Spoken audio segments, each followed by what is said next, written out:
Time now to check out Honda's 1993 CBR 1000F. If this leader class sport touring machine looks familiar, it's because this liquid-cooled inline-4 is a direct descendant of the Honda Hurricane, sold here in Canada back in 1987 and 88. Since then, Honda engineers have refined the CBR by redesigning its frame and bodywork while adding wider wheels and radial tires. In the engine department, you'll find a maintenance-free digital ignition, more compact 38mm carburetors, and improved valve seat material for increased durability. But the biggest change found on the CBR has to be its innovative linked braking system. Unlike linked braking systems we've seen in the past, this new design utilizes a second master cylinder and a proportional control valve that allows all three brake calipers to work together when either the front lever or the foot pedal is applied. Now, ABS it ain't, but under hard braking, this new system does help to limit fork dive, and that helps the CBR maintain its chassis attitude, which means you should be smoother during transitions from braking to cornering. This week, we invited contributing editor Larry Taton, a guest, to sample the new CBR to get their impressions of Honda's latest approach to the sport touring equation. I'm extremely impressed. It's very smooth, very powerful. It's intended to be a sport touring bike rather than a pure sports machine, and I think it fits that role pretty well. It's a very impressive motorcycle, very smooth, very seamless. I found it very enjoyable. When I first sat on it this morning, I had the impression that it was a very big bike, and it seemed to have a lot of weight. But once I was underway, I couldn't get over the feeling how light the steering was, and it seemed to be fairly responsive. And it wasn't until you're sort of really in the corner, banked over, that you noticed the weight of it.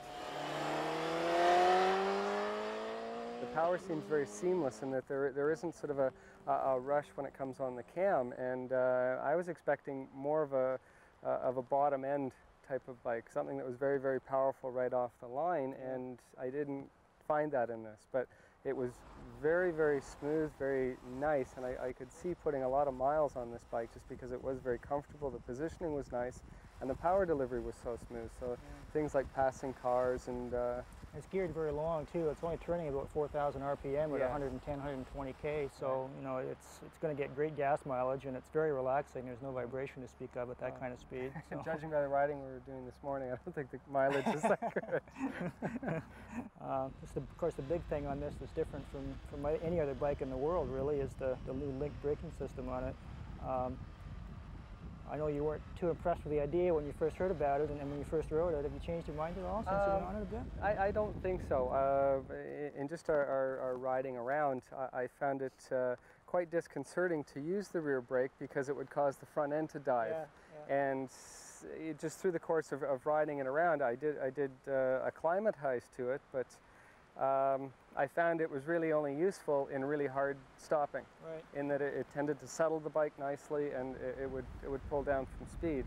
But in low speed maneuvering and things like that, touching the back brake would seem to cause a fair amount of dive, and I found it unsettling. I was dubious about it, much like Dave was when we started, but I was very impressed when I actually used them. We were fooling around yesterday, and you could get up to, well, faster than you should be going on the highway, I guess, and just stand in the rear brake, and it would just slow down and stop very smoothly and very controlled without having to use the lever at all. Now, I don't recommend that, but it's certainly a good safety feature for people maybe who aren't that used to big fast bikes, or maybe who panic a little bit when they're using the brakes or don't use the front as much as they should, which is a very common mistake with a lot of people, even those who've been riding for a while. So for the less experienced rider, I think it's a really good safety feature. I found the clutch to be very smooth, a lot better than some of the hydraulic ones I've tried, which tend to be a little chatty, a little abrupt, but this one is quite nice.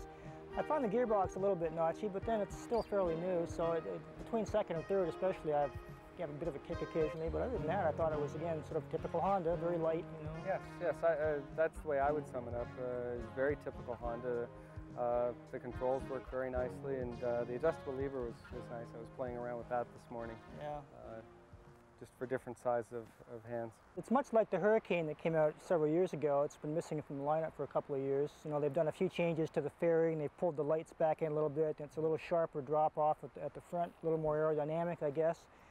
I found the fairing to be pretty good, actually, quite effective. You're a little different height from me. Yeah, I'm a little taller than you, and I found I received a lot of wind just on my shoulders, and I assumed it was coming up here. So I don't know if I like the height just aesthetically of the windscreen right now.